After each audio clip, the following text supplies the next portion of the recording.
La nueva ley de copropiedad inmobiliaria establece la obligación para todos los administradores de condominios de inscribirse en el Registro Nacional de Administradores, el cual está a cargo del Ministerio de Vivienda y Urbanismo. En el registro se deben identificar a los administradores con las fechas de incorporación y retiro, los condominios en donde prestan servicios y el historial de sanciones impuestas. Tanto las personas naturales como las jurídicas que ejerzan la administración de condominios deben registrarse. Y al hacerlo, reconocen que serán responsables de que la prestación de sus servicios cumplirá con todas las leyes, reglamentos y normas aplicables. Los administradores que busquen recibir un pago por sus servicios deberán acreditar una licencia de enseñanza media y contar con la aprobación de un curso de capacitación en materias de administración de condominios, impartido por una institución de educación superior reconocida, o un certificado de competencia laboral otorgado por Chile Valora. Si el administrador es una persona jurídica, al menos uno de los socios o representantes deberá cumplir con los requisitos exigidos para los administradores que reciben honorarios. Además, la persona natural que sea designada como administrador deberá estar inscrita en el registro. Una vez que se establezca el reglamento de la ley, las secretarías regionales del Ministerio de Vivienda y Urbanismo podrán conocer y resolver denuncias sobre potenciales infracciones cometidas por los administradores. Los jueces o el Ceremi determinan la responsabilidad del administrador respecto a faltas e infracciones. El juez de letras en lo civil determina la responsabilidad civil, el juez de garantía la responsabilidad penal y el Ceremi la responsabilidad administrativa. Las responsabilidades judiciales pueden ser usadas de base para perseguir la responsabilidad administrativa y viceversa. Entonces, por ejemplo, si tenemos una sentencia que determinó la responsabilidad civil de un administrador porque no cumplió con una de sus obligaciones, esta sentencia puede ser usada por el Ceremi para iniciar de oficio un proceso sancionatorio contra dicho administrador. Y al revés, la aplicación de una sanción puede servir de base para iniciar un juicio contra el administrador.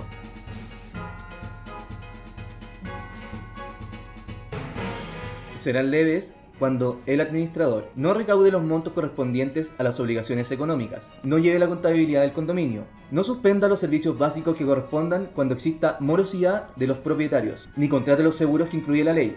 En estos casos, será sancionado con una amonestación por escrito. Serán menos graves cuando el administrador no se preocupe por el cumplimiento de la ley y su reglamento, no cite a las sesiones de asamblea cuando corresponda, no recurra a los tribunales cuando un copropietario infrinja las limitaciones en el uso de su unidad, no entregue la información que requiera a la Secretaría Ejecutiva de Condominios y cometa nuevamente alguna infracción leve dentro de un periodo de 2 años. En estos casos, además de una amonestación por escrito, se le aplicará una multa de 1 a 4 unidades tributarias mensuales. Serán graves cuando el administrador sea negligente en el cuidado de los bienes comunes, no realice las labores necesarias para mantener y certificar las instalaciones del condominio que lo requieran, termine el contrato de un trabajador del condominio sin la autorización del comité de administración, y cuando vuelva a cometer infracciones menos graves dentro del plazo de 2 años. En estos casos, el administrador arriesga la suspensión de su licencia para actuar como tal por 1 a 3 años, además de una multa de 5 a 10 unidades tributarias mensuales.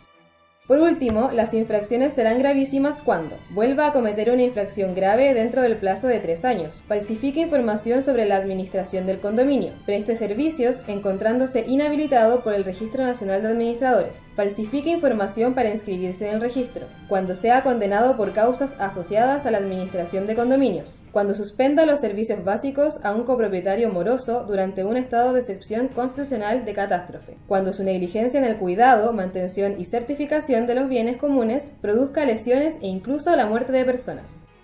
En estos casos, el administrador podrá ser sancionado con la eliminación de su inscripción en el Registro Nacional y una multa de 5 a 10 unidades tributarias mensuales, sin perjuicio de las causas civiles o penales que puedan ser iniciadas en su contra. Tanto el comité de administración como un porcentaje de copropietarios podrán interponer la reclamación en contra del administrador acusado. En el escrito que presenten, deberán especificar las acciones u omisiones que fundan el reclamo y una copia de los antecedentes que lo respaldan. Una vez entregados los antecedentes, el secretario regional ministerial podrá solicitar mayores antecedentes, desestimar el reclamo o, como veremos a continuación, dar inicio al procedimiento sancionatorio.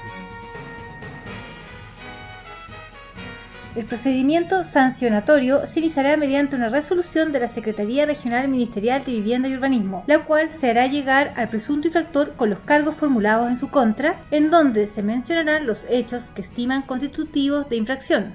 El administrador denunciado tendrá un plazo de 10 días hábiles para presentar sus descargos. Recibidos los descargos o transcurrido el plazo, el Ceremi de Vivienda y Urbanismo examinará el mérito de los antecedentes. De ser necesario, ordenará la realización de diligencias para determinar si se produjo la infracción y cuáles fueron los efectos de dicho incumplimiento. Tendrá 30 días hábiles después de la última diligencia para dictar una resolución. Si el resultado de la resolución no es del agrado de alguna de las partes, podrán interponer un recurso de reposición ante la misma entidad, dentro de los 5 días hábiles desde que se dictó la resolución, donde se pedirá que revise y modifique su decisión. Si el recurso de reposición es rechazado, las partes disconformes podrán interponer un recurso jerárquico ante el subsecretario de Vivienda y Urbanismo, donde se le pedirá que modifique la resolución del Ceremi.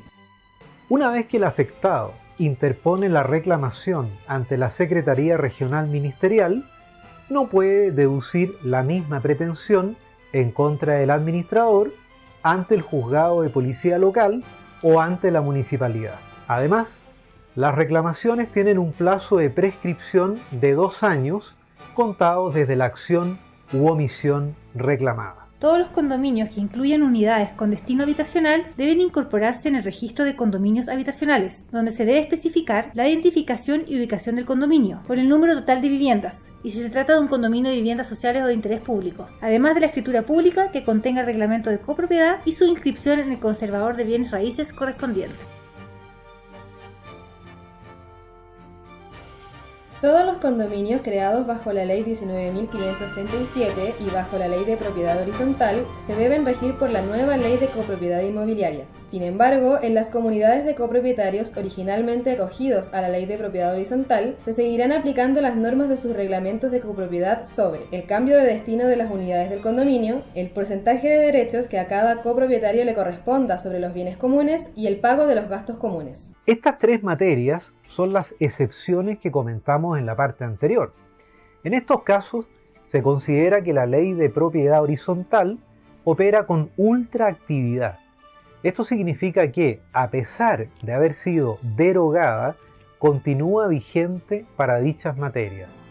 Ahora, si la asamblea de copropietarios lo acuerda, estos condominios podrán regirse en su totalidad por la ley actual y no por la ley de propiedad horizontal. Por último, pero no menos importante, las comunidades que se acogieron a la ley 19.537 tienen hasta el 13 de abril de 2023 para adecuar sus reglamentos de copropiedad a las disposiciones de la nueva ley de copropiedad inmobiliaria.